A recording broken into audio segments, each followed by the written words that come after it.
մենք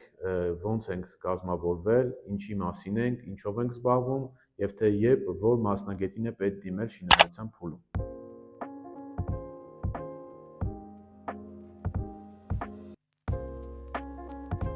Տնստիտի անունների մասին չենք, մենք մոշնի կահույք ենք արտադրում, կահույքի ամրության մասին շատ ենք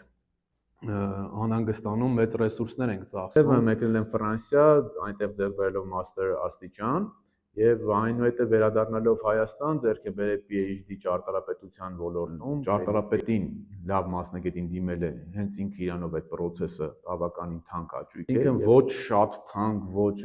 աստղաբաշխական թվերով, բայց գրագետ կահույք մեր շուկայում կարելի ասել այդ ոլորտը բաց է, քանի որ բաց է, կա խնդիր, կարելի է նաև հենց այդ դրանով զբաղվել։